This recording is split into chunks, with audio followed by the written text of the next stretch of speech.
The unseen threat emerges. The vast darkness of space stretched endlessly, dotted with stars that seemed too far to touch. Out there, beyond the reach of Earth's most powerful telescopes, an alien fleet approached, unnoticed. The fleet, belonging to an ancient alien empire known as the Zoreth, was unlike any force humanity had ever encountered. The Zoreth had seen countless worlds fall before their might, and they believed themselves to be invincible. To them, Earth was just another prize to claim, a planet full of primitive life that would crumble under the weight of their superior technology. The alien empire had been watching Earth for years, studying its inhabitants from afar. They observed humans from the safety of deep space, noting their wars, their struggles, their progress. To the Zoreth, humans were weak, divided by their nations, limited by their technology, and easily controlled. It was clear to them that humanity would never rise to challenge their power. The Zoreth were wrong. Their fleet, a massive armada of sleek ships that shimmered with a cold alien glow, silently glided into Earth's orbit.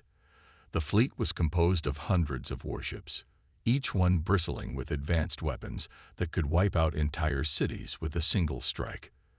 The Zoreth had perfected their technology over millennia, and they had never met an enemy strong enough to stop them. But something was different this time. The Zoreth fleet had been designed to strike quickly and decisively, overwhelming any opposition before the enemy could even react. As the ships moved closer to Earth, their weapons systems powered up, and their commanders prepared for what they believed would be a swift and easy victory. The humans, however, were unaware of the threat. They lived their lives, unaware of the approaching doom.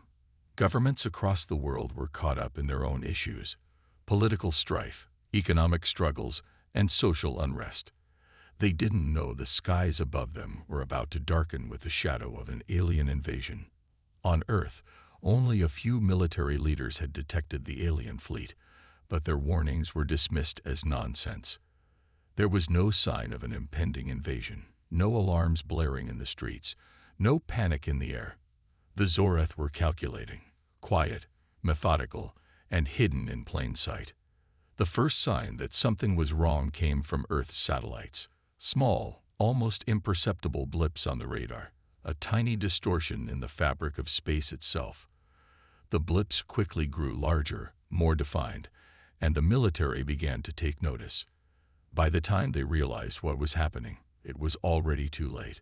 The Zoreth had arrived, and they were not waiting for permission. In a matter of hours, the first shots were fired. It was not the massive, world-shaking barrage that most would have expected from such a powerful enemy.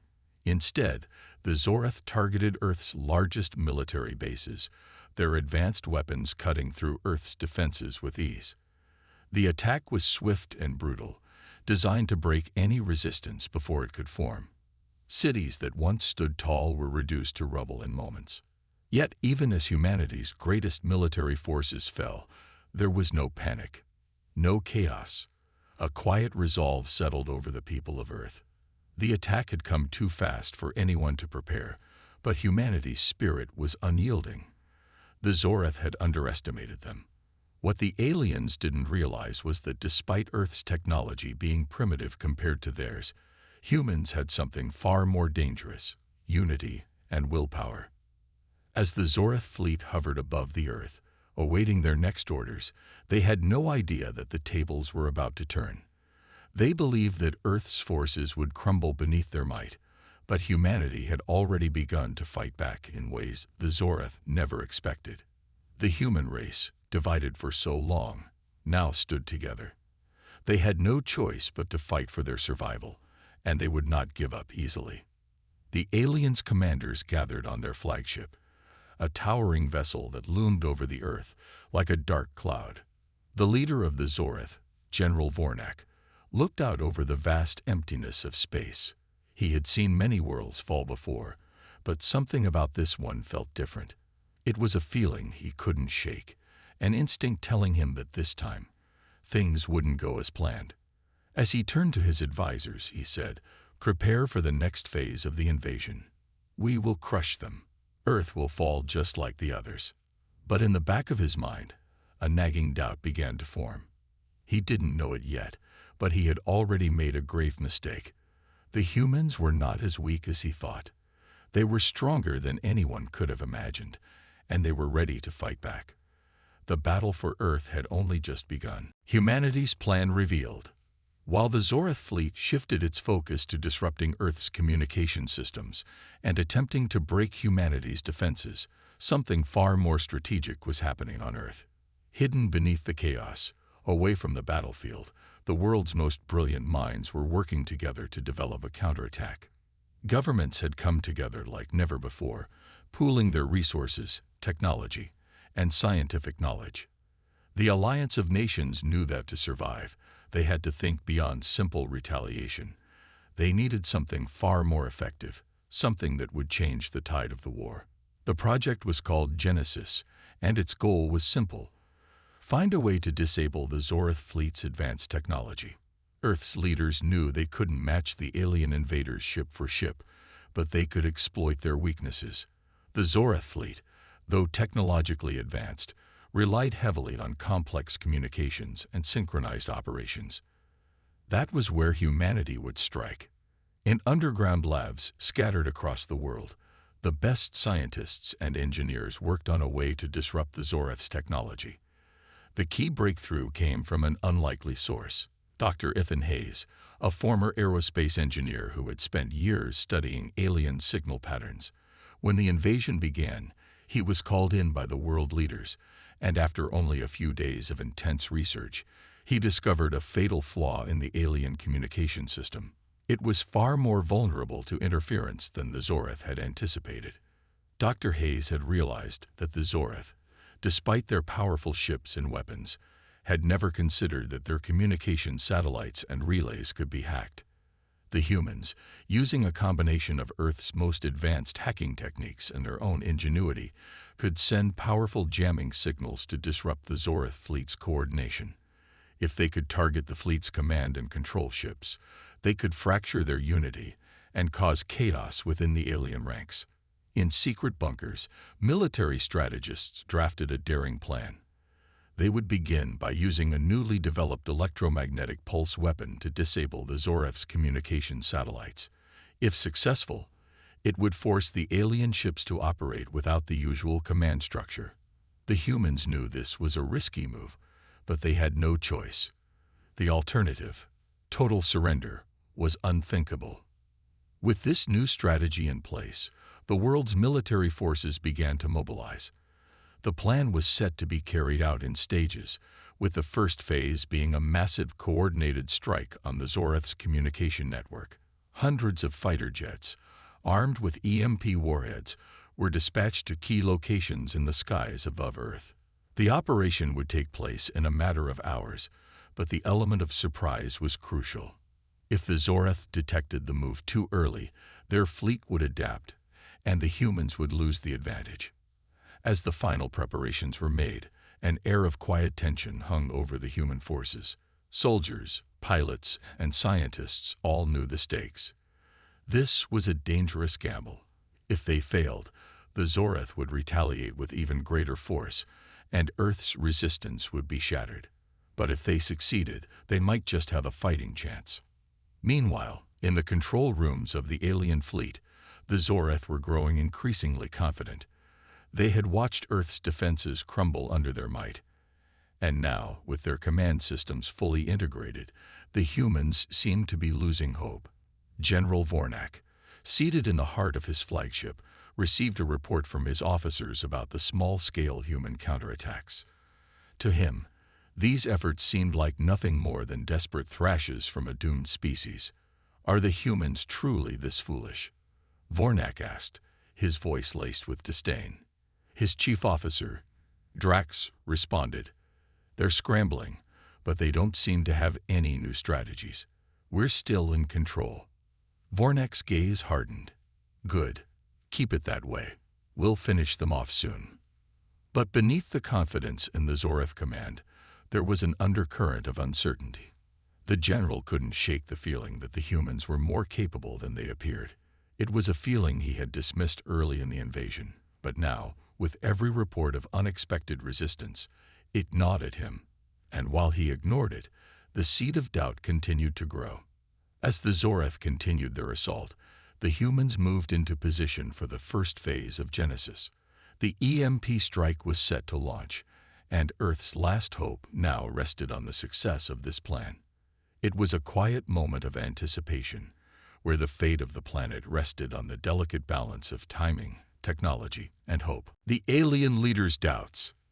As the days passed and the battle raged on, General Vornak and his commanders sat in the war room aboard the Zorath flagship, a massive vessel that loomed like a dark, oppressive shadow over Earth. The room was filled with glowing alien consoles and holographic displays, each showing various sectors of the battlefield. Despite the advanced technology at their disposal, the commanders were uneasy. They had expected the conquest of Earth to be quick, with minimal resistance. But now, the situation was far from their calculations. The Zorath had struck Earth with overwhelming force, yet something about this battle felt different. The humans weren't cowering. They weren't falling apart as the alien invaders had anticipated. Instead, they were fighting back with relentless determination. The Zorath commanders had never encountered an enemy quite like this. Report. General Vornak's voice was sharp, filled with frustration as he addressed his tactical officer, who nervously adjusted the holographic display. General, the officer said, his tone cautious, "We've lost 12 warships in the past 48 hours. Earth's defenses are more organized than expected. Our communication systems are being jammed, and we're having trouble coordinating our attacks. The humans, they are using tactics we didn't anticipate." Vornak's eyes narrowed as he scanned the display. There were alien ships scattered, some damaged and others entirely destroyed, scattered throughout Earth's atmosphere. The humans were not only fighting back, they were learning from every encounter. How was this possible? Their technology was far less advanced than the Zoraths, yet they seemed to be evolving with every passing hour, adapting in ways that defied logic. "We underestimated them," Vornak muttered, more to himself than to his officers. He had always prided himself on his strategic mind, but the humans were proving to be a far more complex adversary than he had imagined. The Zorath fleet had dealt with many worlds, each with its own challenges, but Earth's ability to adapt, to learn from their mistakes and fight back with an undying resolve, was unlike anything they had encountered before. Vornak had seen alien civilizations fall, but this felt different. The humans were learning from their losses, quickly making adjustments, and using their limited resources in ways that were starting to feel like real threats. He slammed his fist onto the table, a rare moment of visible anger. "We must crush them. Do whatever it takes. Send in the full force." But his command was met with hesitation from his top advisors. The second in command, a cold and calculating officer named Drax, stepped forward with a rare look of concern in his eyes. "General," Drax began, "our ships are not functioning as expected. The humans have found a way to exploit our communication flaws. They are coordinating their strikes and hitting us where we are weakest. If we continue with this direct approach, we risk further losses." Vornak growled in frustration. "Then what do you propose, Drax? Should we retreat? Should we let these insects continue to defy us?" Drax took a moment, choosing his words carefully. "Perhaps it would be wise to reassess our strategy. The humans are resilient, yes, but they are not invincible. If we strike their leadership, their communication centers, we can create chaos. If we force them to scatter, we may regain control." The thought of retreating was unbearable to Vornak. His pride, his entire empire, was at stake. But Drax had a point. The humans weren't just fighting back, they were holding ground, forcing the Zorath to reconsider their approach. He took a deep breath, exhaling slowly as he tried to calm his thoughts. "Prepare the fleet. We will focus on disrupting their command and communication. But I want those humans broken. If they refuse to surrender, we will destroy their major cities, one by one." But even as he issued the command, a deep, nagging feeling gnawed at Vornak's insides. Something told him that this battle wouldn't be as simple as just obliterating a few cities. This time, humanity was not the weak, fractured species the Zorath had thought them to be. They were showing a resilience the aliens hadn't expected, a unity and determination that would prove difficult to break. As the fleet prepared for the next phase of the invasion, General Vornak couldn't shake the feeling that, despite his overwhelming technological advantage, the Zorath might have already lost the war, long before they even understood what they were up against. In the war room, the alien commanders couldn't see it yet, but the seeds of doubt had already been planted. The Zorath had underestimated humanity, and in doing so, they had already started to lose. The humans were not just fighting for survival, they were fighting with a purpose, and that purpose was something the Zorath would soon learn to fear. The human response. As the Zorath fleet continued to strike key military targets around the world, something unexpected began to happen on Earth. The initial shock of the attack had passed, and now humans were rallying together. Governments, previously divided by politics, set aside their differences. It wasn't a time for bickering or hesitation. Humanity had a common enemy. Across the globe, military leaders were quickly assembling their forces. The United States, China, Russia, and other major powers had long been rivals, but in the face of this overwhelming threat, they quickly formed an unprecedented alliance. The first few days were chaotic, with nations scrambling to defend their cities, but as the invasion spread, the human response became more coordinated and efficient. Humanity was adapting faster than the Zorath could have ever predicted. Behind the scenes, military scientists and strategists worked tirelessly, pooling their knowledge and resources to find ways to fight back against the Zorath. Even though their weapons were far less advanced, humans were experts at improvisation, using what they had to their advantage. Makeshift weapons were crafted, old technologies were repurposed, and humans tapped into their deepest reserves of creativity and determination. One of the first breakthroughs came from a group of engineers who had worked with satellite technology. They discovered a small vulnerability in the Zorath ship's communication system. The alien technology, while far superior, was not invincible.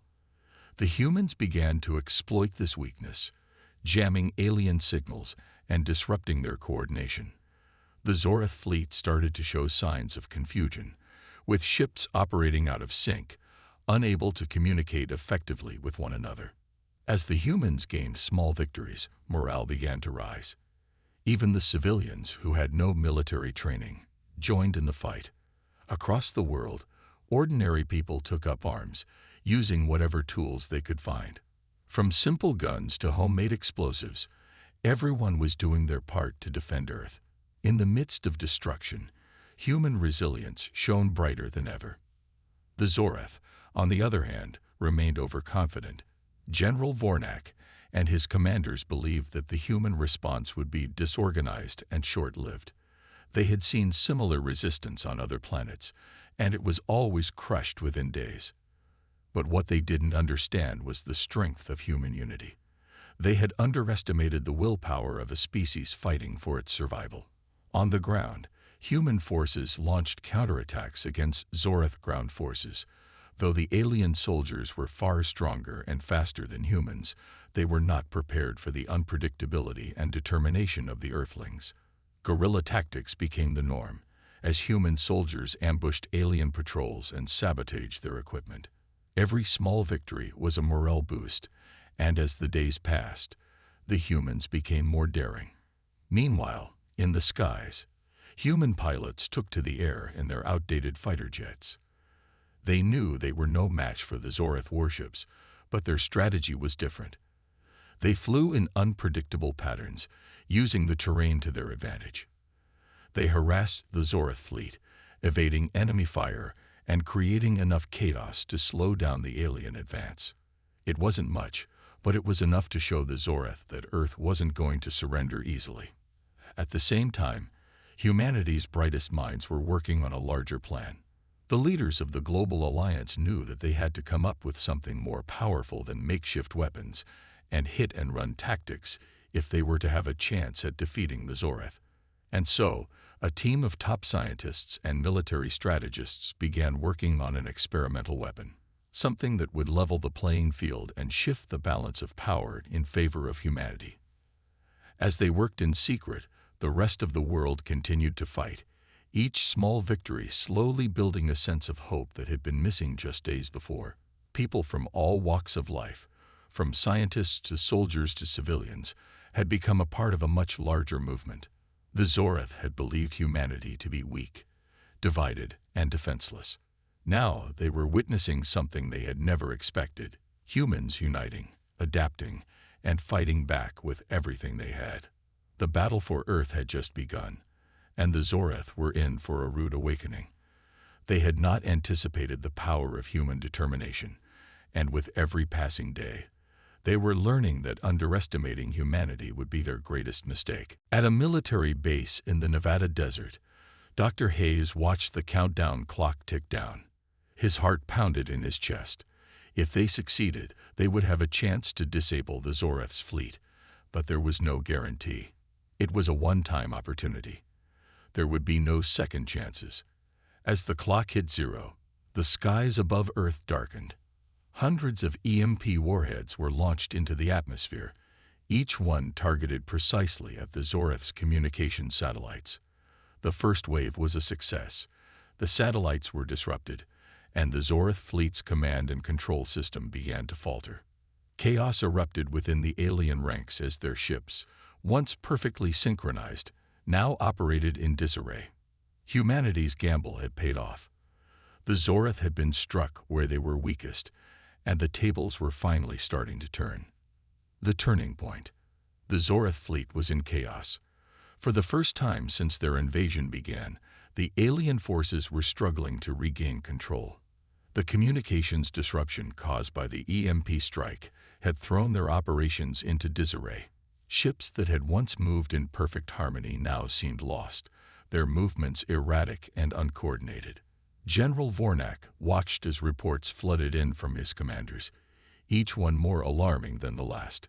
His fleet was no longer able to function as it had before. His first instinct was to blame his officers, but deep down, he knew the truth. The humans had done something unexpected, something they hadn't been prepared for. They had struck at the very heart of his fleet's strength, their communication systems. "What is happening?" Vornak demanded, his voice sharp, laced with frustration. "Why are our ships not responding as they should?" Drax, his ever-loyal second-in-command, stood at attention. "General, our communications are scrambled. We've lost contact with several key ships, and the fleet is beginning to splinter. The humans have hit us where we were weakest. Their EMP strike has disabled our ability to coordinate." Vornak clenched his fists, his frustration rising. "Do we have any hope of regaining control?" he asked, though he already knew the answer. "We're working on it," Drax said, though his tone lacked the usual confidence.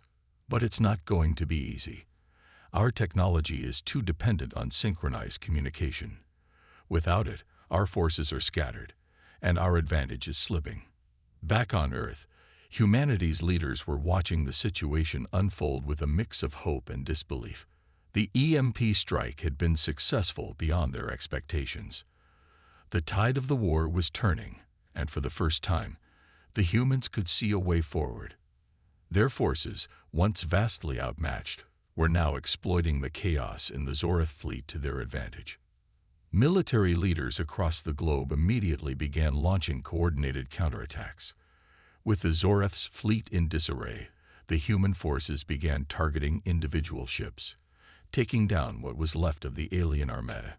Fighter jets, once outmatched, now had a fighting chance. Earth's forces struck with precision, focusing on weak points in the alien ships' hulls and weapon systems.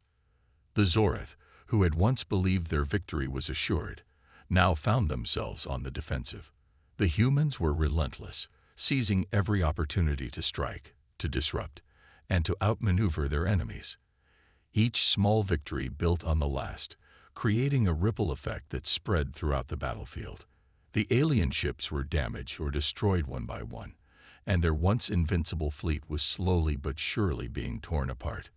In the skies above, human pilots displayed an unmatched level of determination and bravery.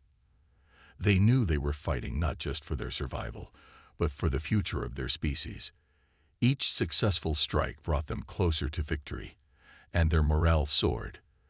The Zorith, in their arrogance, had never anticipated such a fierce resistance from a species they considered inferior. Now, the humans were showing them just how wrong they had been. Meanwhile, on the ground, Earth's armies were pushing back the Zorith ground forces. The alien soldiers, powerful and swift as they were, could not withstand the determined onslaught of human guerrilla fighters. Every city, every town that had been devastated by the initial invasion now became a battleground. Human soldiers and civilians alike fought side by side, using the very environment to their advantage. From the dense forests to the city ruins, humans turned every corner into a trap for the invading force. The Zorith commanders, once so confident in their ability to crush humanity, now found themselves making desperate calls to their homeworld for reinforcements. They had no idea how Earth's forces had turned the tide so quickly, but the longer they waited, the harder it became to hold their ground. The humans weren't just fighting. They were thriving in the chaos. As the alien fleet continued to crumble, General Vornak stared out of his flagship's command window, his thoughts clouded with doubt. He had never known failure like this. How had the humans adapted so quickly? How had they turned a situation that seemed hopeless into one of potential victory? The Zorith had underestimated them. The humans, with their resourcefulness and unity, had proven to be a far more dangerous enemy than Vornak had ever imagined. The Zorith, once masters of the galaxy, now found themselves at the mercy of a species they had thought to be insignificant. Humanity was fighting back, not with superior technology, but with something far more powerful, their will to survive. And as the alien fleet continued to fall apart, one thing was clear: the Zorith had made a fatal mistake by underestimating humanity. With every passing moment, the humans grew bolder. They knew that victory was within reach, and they would stop at nothing to secure their future. The turning point had come, and now, the Zorith would learn what it truly meant to anger humanity: desperation among the invaders. As the final remnants of the Zorith fleet scattered and crumbled under humanity's relentless attacks, General Vornak's mind raced. The alien commander paced the length of his war room, eyes flickering from one holographic display to another, each showing the diminishing strength of his forces. His once mighty armada, commanding the stars, was now reduced to mere fragments, struggling to maintain cohesion in the face of an unexpected foe.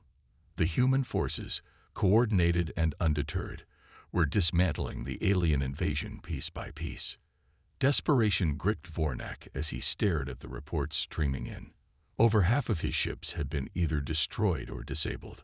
The remaining vessels, uncoordinated and isolated, were sitting ducks for the human pilots who were picking them off one by one. His second-in-command, Drax, stood at attention, knowing that the time for bold decisions had long passed. Vornak had to act, but with each passing hour, his options were running out. "General," Drax said cautiously, "it seems there is little hope of recovering the fleet at this point. Our communication systems are still down, and we are unable to effectively regroup our forces. Earth's defenses are stronger than we imagined." Vornak growled under his breath. The empire he had fought so hard to build was slipping away. The humans had outlasted the Zorith's superior technology, exploiting every weakness in their tactics, and now the Zorith fleet was in full retreat. "I am not retreating," Vornak snarled. "We will crush them, or we will die trying. They will pay for this insolence. We are Zorith. We do not surrender." But deep down, the general knew that his confidence was faltering. His army, once capable of overwhelming entire civilizations, was now disintegrating under the sheer will of a species they had dismissed as insignificant. His officers, who had once followed his orders without question, were now growing restless.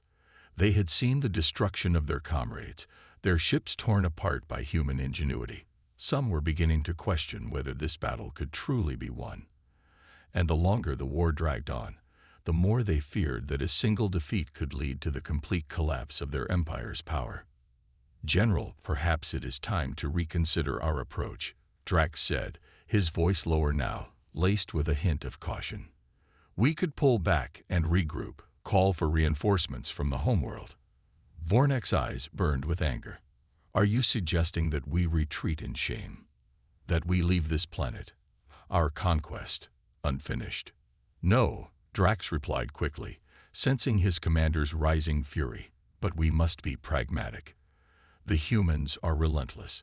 We need a new strategy, or we risk losing everything." Vornak stared at the massive view screen showing the last few Zoreth ships fleeing the battlefield. The Zoreth had been gods among lesser species, conquerors who had never known defeat. Yet, for the first time, they were feeling the bitter sting of failure. The humans weren't just defending their home.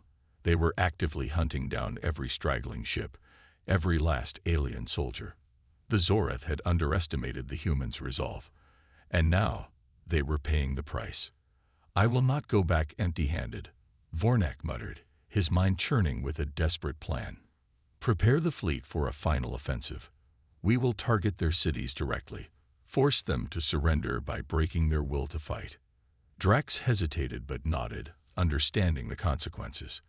The Zoreth had never hesitated to destroy entire civilizations when they encountered resistance, and now, it seemed, they had no other choice but to use their most devastating weapons. "Are you sure about this, General?" Drax asked, his voice heavy with uncertainty. "A planetary bombardment. It could wipe out everything. We may win the battle, but the cost will be astronomical." Vornak's eyes narrowed. "I would rather leave this planet in ruins than let these humans think they can defeat us." With that, the orders were given. The remaining Zoreth ships, now scattered and wounded, were to regroup and launch a full-scale attack on Earth's major cities.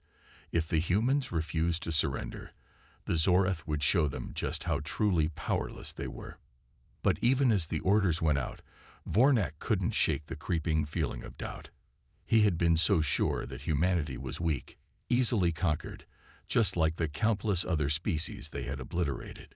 Yet now, as his fleet was shattered and his command slipping through his fingers, the truth was undeniable. The humans were unlike any species the Zoreth had ever encountered. Their unity, their strength, and their sheer determination were forces that the Zoreth had not been prepared for. As the Zoreth fleet began to converge on the cities, Vornak's resolve hardened, but so did his fear. The humans were not backing down. They would never back down. And as he looked out into the vastness of space, the general couldn't help but wonder if, in their arrogance, the Zoreth had already lost. The battle was not over yet, but the end was closer than any of them could have imagined. The final confrontation and lesson. The Zoreth fleet, battered and scattered, now regrouped for one last, desperate push. General Vornak's decision was final. If the humans refused to surrender, he would break them.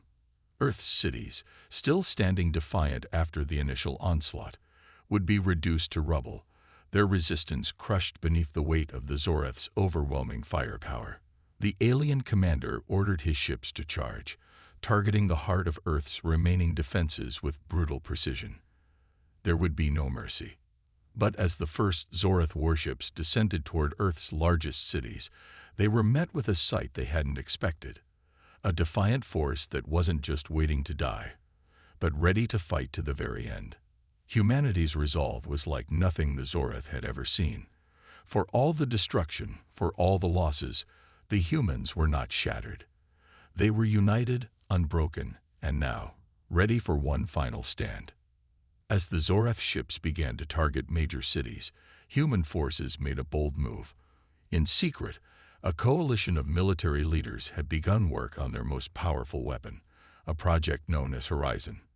It was a last-ditch effort, a high-risk gambit designed to deliver a decisive blow to the alien invaders. The weapon, a highly advanced prototype of Earth's own creation, was capable of disrupting the Zoreth ship's shields and communication systems on a planetary scale. With the fleet in disarray and the humans coordinating their strikes like a well-oiled machine, the weapon was ready to fire. In the skies above Earth, the battle reached its most intense point. The Zoreth, growing desperate, launched wave after wave of attacks, trying to force humanity to surrender. But the humans had other plans. They fought not just with their weapons, but with their hearts. They knew the stakes. If they lost this battle, Earth would be lost forever. And so they fought with a fierceness that was unmatched, striking with precision and resolve, always pushing forward, never retreating. The final confrontation came when the Horizon weapon was activated. With a burst of energy, the weapon sent a powerful pulse through Earth's atmosphere, cascading into space, reaching the Zoreth fleet. In an instant, the alien ships lost all their power. Shields failed. Communication systems went silent. The once mighty Zoreth fleet was crippled, unable to respond or counterattack. The humans, now united in their final effort, launched their offensive. Fighter jets, armed with the most advanced weapons humanity had developed, descended upon the disabled Zoreth ships. One by one, the alien warships fell. General Vornak, watching from his flagship, was now faced with the impossible. The Zoreth fleet had been reduced to a mere fraction of its original strength. His own command ship was heavily damaged, and his remaining forces were scattered and vulnerable. He had no choice but to order a retreat. But even as the decision was made, a wave of despair washed over him. The humans had done what no other species could have done. They had fought back, and they had won. The Zoreth were no longer invincible. As the Zoreth ships began to retreat, their forces scattering into the darkness of space, Vornak was left to reflect on the consequences of underestimating humanity. He had believed them to be a weak, fractured species, easy to conquer. But in the end, it was the Zoreth who had underestimated the strength of human will. On Earth, the victory was celebrated with both relief and caution. The battle was won, but the cost had been high. Cities lay in ruin, and many lives had been lost. But the lesson was clear. Humanity had survived. They had faced the might of a superior alien force, and not only endured but triumphed. The Zoreth, with their overwhelming technology and pride, had been defeated by a species that refused to give up, no matter the odds. In the aftermath of the battle, Earth's leaders stood united. The humans had shown their strength, resilience, ingenuity, and unity. They had fought not just for survival, but for the future of their world. And as the Zoreth retreated into the stars, they carried with them a lesson they would never forget. Never again would they underestimate humanity. The final moments of the battle marked not just a victory for Earth, but a new chapter in the history of the human race. The galaxy would now know one thing for certain. Humanity was not to be trifled with. They had fought, they had won, and they had proven, beyond a shadow of a doubt, that when the fate of the world was at stake, humanity's spirit would always prevail. And as the dust settled and the last of the Zoreth ships disappeared into the far reaches of space, one thing was clear: humanity would never again be seen as weak or insignificant. The lesson was taught, and the invaders had learned it the hard way: never, ever anger humanity.